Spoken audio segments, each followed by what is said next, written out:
pédagogique. Et là, on passe encore à une échelle supérieure hein, avec des automatisations, avec un assistant qui s'appelle K2R2. Donc, Marie-Pierre, elle est à Clermont-Ferrand. Tu pourras nous présenter aussi un peu ton entreprise, Marie-Pierre. Oui. Et on finira par Bertrand qui nous parlera d'enquête de l'AMU autour de l'IA. Cédric, je te laisse la parole. Je te rends l'écran. J'ai fait court. Hop. Stimida, j'arrête mon partage. Je te passe la main. Cédric, c'est à toi. Ok, je bascule tout de suite. Toc. Alors, est-ce que vous voyez les slides? Ouais. Ok, parfait. Bonjour à toutes et à tous. Donc, moi, je suis Cédric Herson. Donc, moi, je suis maître de conf en IA. Et donc, je suis également vice-doyen numérique pour la faculté des sciences et ingénierie de Sorbonne Université. Donc, de ce que je vais aborder aujourd'hui, c'est je dois rencontrer un certain nombre d'entre vous. C'est l'impact. Le constat, c'est l'impact, évidemment, assez massif des outils d'IA au sens large, qui touche à toutes les dimensions de l'université. Donc, je ne vais pas rentrer dans la liste, vous connaissez aussi bien que moi, si ce n'est mieux, ce qu'on peut faire avec ces outils-là. Mais ce que moi, je constate dans ma mission, effectivement, de VD numérique, c'est les besoins en fait, qui me sont montés. C'est bien sûr, ça touche déjà à des périmètres et des missions différentes, puisqu'on touche à la fois à des demandes dans l'enseignement, en recherche, mais également sur tous les périmètres support administratif et support technique également. Et donc déjà, ce qui veut dire des besoins et des personnels qui ont des profils différents.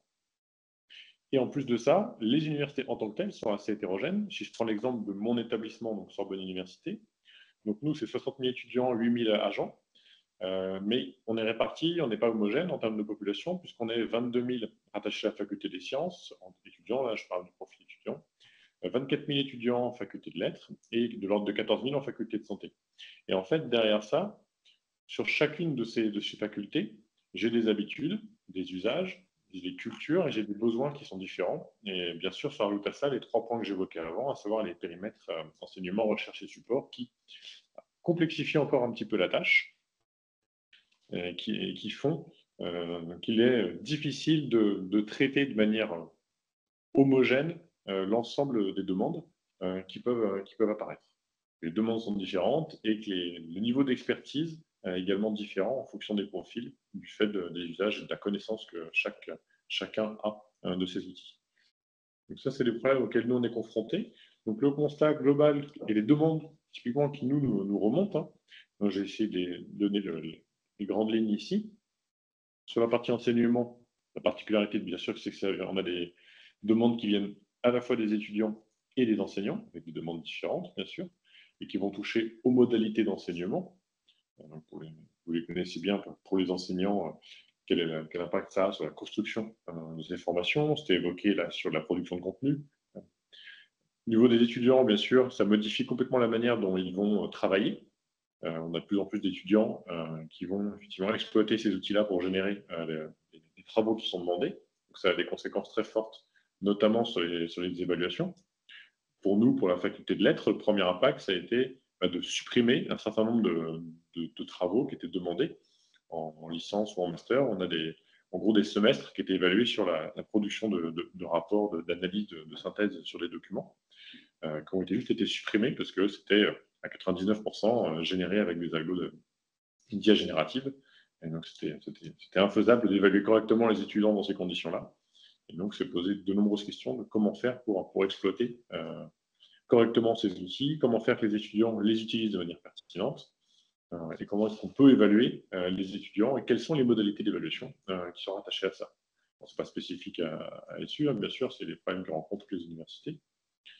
Mais en tout cas, les demandes qui sont apparues chez nous aussi, bien sûr, c'est la mise en place de tests d'autopositionnement avec les possibilités de générer automatiquement des gros volumes de tests type QCM et des travaux qui vont au-delà de la générative, qui touchent à la remédiation quand on a des étudiants en difficulté.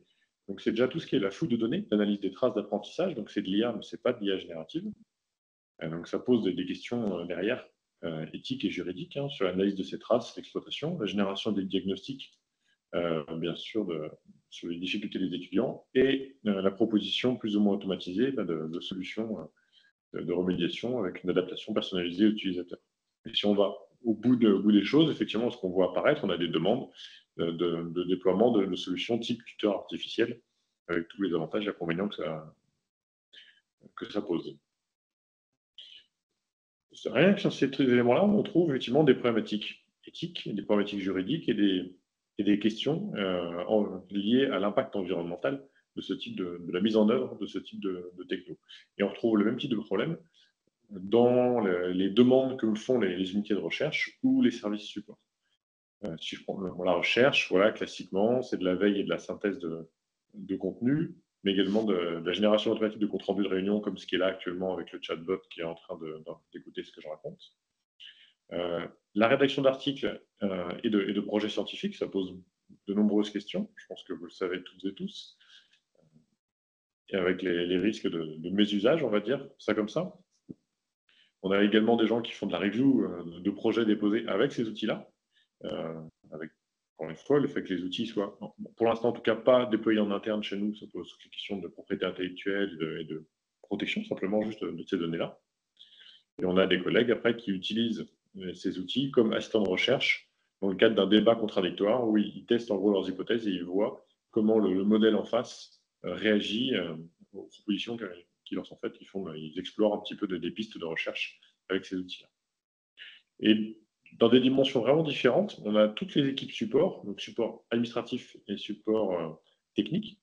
Donc ça va de la sûreté au support informatique, en passant par tous les services administratifs qui veulent faire de la veille réglementaire, génération de compte rendu, la rédaction de documents, qui souhaiteraient faire de l'analyse de CV. Donc on voit bien les conséquences que ça peut avoir derrière. Mise en place, chez nous, on est en train de regarder la mise en place d'une outline à travers des modèles génératifs pour répondre aux demandes de niveau 1. Au niveau des équipes techniques qui gèrent le système d'information, on a de la production de code. Et là, ça pose toutes les difficultés liées à la mise en production de code généré automatiquement et de la maintien en condition d'opération et de la sûreté de ce code-là. Et au-delà de ça, au niveau de la surveillance des campus, se pose la question, sous réserve qu'on veuille développer la vidéosurveillance, de l'exploitation des technologies d'IA pour faire de la reconnaissance de comportement, par exemple. Donc, à travers toutes ces dimensions-là, on rencontre à chaque fois des questions éthiques, juridiques et environnementales. Et donc, c'est le constat qu'on a fait. Et donc, c'est là-dessus qu'on s'est préparé à travailler. Donc, la première chose qu'on a identifiée, donc bien sûr, c'est qu'il y a besoin d'un cadre, ça, c'est une évidence. Mais ce qu'on a écarté rapidement, c'est toute idée d'interdiction. Il y a des établissements, vous en connaissez sûrement, qui ont interdit l'usage de ce type de technologie-là. Pour nous, ça n'avait pas de sens. C'était marché à reculons de l'histoire, un peu, pour dire ça comme ça. Et bien sûr, derrière, par contre, ça veut dire besoin de formation, d'accompagnement de l'ensemble des acteurs, donc que ce soit le personnel ou les étudiants. Et donc, l'idée de charte qu'on a envisagée, au-delà des aspects formation, accompagnement, c'est vraiment on n'invente pas la roue, hein, c'est vraiment de construire notre discours autour de la notion de responsabilité sur 3 dimensions. La responsabilité d'usage des données qui sont fournies à ces systèmes, que ce soit pour de la phase d'apprentissage ou simplement en exploitation, toutes les questions de propriété intellectuelle, d'équité aussi dans les données qui sont fournies, et de biais éventuels qu'on peut générer si on est en phase d'apprentissage, ou simplement qu'on constate si on est en phase d'utilisation. Et donc, ce qui amène au deuxième point, à savoir la responsabilité d'usage des résultats obtenus, donc quelle confiance et la nécessité d'exercer son esprit critique, ce qui se traduit, encore une fois, par une demande forte en formation, tant du côté du personnel que de nos étudiants. Et de manière plus large, de manière transverse, c'est la responsabilité d'usage de ces outils, du choix, du mise en œuvre de ces outils. Et donc là, on intègre effectivement la question de l'impact environnemental, de la notion de service à bilan positif. C'est quelque chose qui a été introduit par la FNOR dans un document assez récemment. Mais en gros, c'est ça, c'est se poser la question en fonction du type de choses qu'on souhaite faire avec, de l'impact, mais pas restreindre l'impact environnemental, l'impact sur le service, sur le gain obtenu et le rapport coût-bénéfice. Là, j'ai juste mis en termes d'illustration en dessous, c'est l'impact carbone de différentes tâches liées à des aspects d'IA. Tout en bas à gauche, en rouge, je ne sais pas si vous voyez très bien, c'est la classification de texte. Et tout en haut à droite, c'est la génération d'images et donc de vidéos, qui est un petit corps un peu plus au-dessus. Et tout ce qui est génération de texte type ChatGPT, modèle génératif le plus courant, c'est la boîte verte qui est au milieu. Ça, c'est les résultats de 2024. c'est des choses assez récentes. Donc le but, c'est que chez nous, en tout cas, c'est qu'il y ait cette question soit posée avant la décision d'utilisation de ce type d'outil. Et on aimerait, en tout cas, que l'ensemble de nos agents, dans un premier temps, se posent ce type de questions, en tout cas s'engagent à se poser ce type de questions avant d'exploiter ces solutions. Parce que clairement, aujourd'hui, il y a de tout, et de n'importe quoi, parce que la charte n'est pas encore signée, donc les gens signent auprès d'entreprises type ChatGPT ou autres, exploitent les données et ne font pas tous aussi attention que ce qu'ils devraient dans le cadre effectivement de l'usage de ces outils-là. Mais c'est aussi un défaut de notre part, c'est qu'il y a un manque de formation qu'on connaît. On n'a pas encore eu la possibilité de former l'ensemble de nos agents à ces outils-là. Donc c'est pour ça que la mise en place d'une charte, pour nous c'est une dimension très importante pour fixer les choses. Et quand j'ai posé ces quelques slides, je me suis posé effectivement la question, et je vous la pose, de la pertinence de développer une charte commune à l'ensemble de l'enseignement supérieur et recherche sur l'utilisation des outils d'IA. Il y a des initiatives multiples, on n'est pas les premiers. Il y a plein d'autres structures qui ont travaillé là-dessus. J'en ai mis quelques-unes qui me semblaient intéressantes en termes d'angle de vue, en fait, dans lequel elles ont attaqué cette question-là. CNPEN, en 2023, c'est le comité d'éthique du CNRS, qui a proposé effectivement un angle d'attaque sur forme éthique, c'est son travail. On a l'ANSSI en juin, c'est l'Agence nationale de sécurité des systèmes d'information, qui a proposé des recommandations liées plutôt à la dimension sécurité de ce type de système.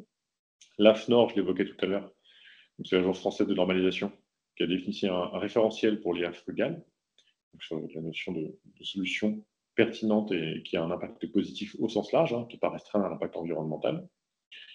L'Office, c'est l'Office français en fait, de l'intégrité scientifique, qui a publié là, en février, si je ne dis pas de bêtises, des éléments sur les points de vigilance à avoir autour de l'IA générative.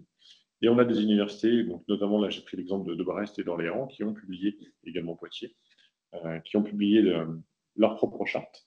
Et donc je me suis posé la question, alors que nous on a quasiment fini, là on devrait publier d'ici la fin du mois notre charte, dans la mesure où a priori on rencontre tous les mêmes problèmes et les mêmes besoins du point de vue de nos utilisateurs, de travailler peut-être collectivement au sein de ce réseau IA for Sup, qui me semble être une entrée intéressante, à proposer éventuellement une charte ou en tout cas une trame qui puisse être commune à l'ensemble de l'ESR. Donc, je ne sais pas ce que vous en pensez, j'imagine lancer un petit peu la discussion autour de ça. Donc, ça, c'est une bonne question, Cédric.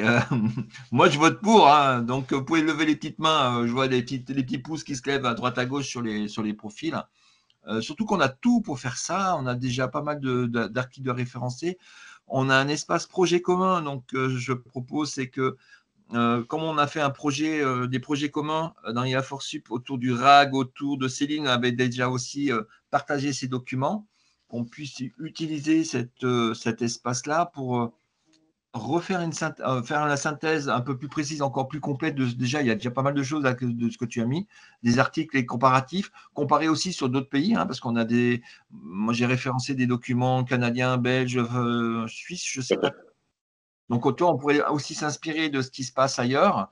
Moi, je pense un peu à l'image de la charte Renater. On a une charte Renater qui est un peu globale, sur les utilisations, et ça permet de donner un cadre aussi bien à des gouvernances, à des enseignants dans les universités, dans des services où ils ne sont pas encore trop grattés là-dessus. Ça permet déjà d'avoir un cadre général qui ensuite il peut décliner en spécifique. Donc, moi, je vote pour. Donc, ce qu'on va faire, moi, je vois que tu es bien parti pour. On va ouvrir un espace. Alors, vous savez où c'est la base projet? Je vais reprendre l'écran. Je vais essayer de vous montrer ça. Ouais, vas-y, je quitte. Hop, je reprends l'écran. Hop, fenêtre. Hop. Et puis, ceux qui ont envie de travailler avec nous, ils viendront travailler avec nous. C'est dans quel. C'est l'écran. C'est celui-là? Ouais, ça va être celui-là. Hop, voilà. Ici, dans IA for Sup, on a un truc. Vous avez mon écran là? Oui. Voilà. On a un truc qui s'appelle projet commun.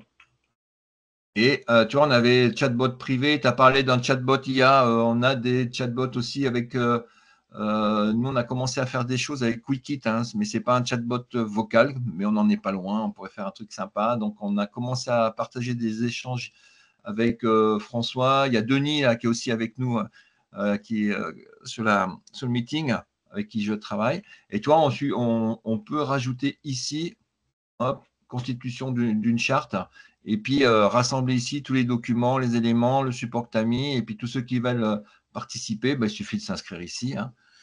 Alors, hop, et ben, toi, travail autour d'une charte. À minima, effectivement, chaque université peut déposer sa charte qu'elle a élaborée et puis les gens s'inspirent, mais je pense que ça pourrait être intéressant, ça pourrait être un gain de temps pour tout le monde d'avoir une trame après qu'on spécialise en fonction des besoins. Ouais. Alors, je ne sais pas que la programmation, système, usage, peut-être plutôt mettre usage, mais ouais. Bon, hop. Donc, il suffit de vous inscrire ici. Pour s'inscrire, il faut faire hop. Normalement, ça doit sortir. Hop, je me mets et je suis inscrit. Et donc, les documents là qu'il nous a présentés, je te propose aussi de les mettre ici. Ah bah tiens, il y a Lionel tout de suite qui s'est mis dedans. Tu vois, c'est rapide. Hein. Je vous propose de vous mettre ici. Comme ça, on peut se faire un espace à partir de ça et à réfléchir à partir de cette proposition. Et je mettrai la vidéo de ta présentation, je la remettrai ici aussi. Voilà. Eh ben, super. Alors, Cédric, il me semble bien que tu es aussi là pour le prochain meeting, tu as prévu quelque chose, une autre intervention. Oui, tout à fait. Mais là, qui est orienté sur les impacts environnementaux plus larges, effectivement, de l'IA. Tout à fait. Voilà. Donc, contribution, il arrive, Cédric, il a plein de choses à faire, plein de choses à dire. Eh bien, c'est super, ça va alimenter la communauté. Eh bien, merci, c'est lancé. Donc, ici, on est dans les délais. Quelqu'un a une question avant qu'on change de sujet? Il y avait une question, je crois, de Denis. Denis a levé la main. Non, Denis, il a voté pour. Non, c'était pour voter pour. Voilà, je connais Denis, il est emballé. Baisse la main alors, du coup, Denis. Je ne sais pas si tu peux baisser ou c'est moi qui baisse. Ça doit être toi, là, non? Ouais, c'est toi. OK. Donc, Cédric, je pense qu'on sera peut-être un petit groupe de travail entre nous d'ici une semaine ou deux pour affiner avec ceux qui seront inscrits ce travail autour d'une charte commune. Et puis peut-être élargir le truc, peut-être communiquer aussi sur les réseaux pour s'il y a d'autres gens qui ne sont pas encore dans IA for Sup qui seraient intéressés par ça. Je ferai un petit tour de communication.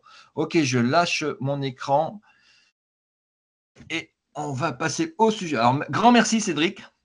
Et tu t'as mis le doigt dans un engrenage là. Derrière, il y aura plein de choses à regarder, à faire. Voilà. Juste Christophe. Oui. Ouais, en fait, juste pour dire, côté DemoOS, tiens, d'ailleurs, il y a Bertrand Moquet qui arrive. Il y a un travail similaire de recensement qui est en cours sur la question des chartes, mais aussi des cas concrets déployés dans les universités. On en parle en ce moment. J'ai un petit recensement avec un doc qu'on partage entre nous pour l'instant. Mais je pense que c'est intéressant qu'on puisse le reverser ici et puis que ce soit un peu plus largement connu. Mais du coup, ouais, je pense à un terrain mutualisé parce que cette histoire-là de mettre en commun sur les chartes, il y a plusieurs endroits où ça réfléchit en fait. Oui, tout à fait. Okay. Bon, écoute, nous. En tout cas, bravo Cédric. Merci pour l'initiative. Ouais, de rien, c'est juste pour lancer la discussion.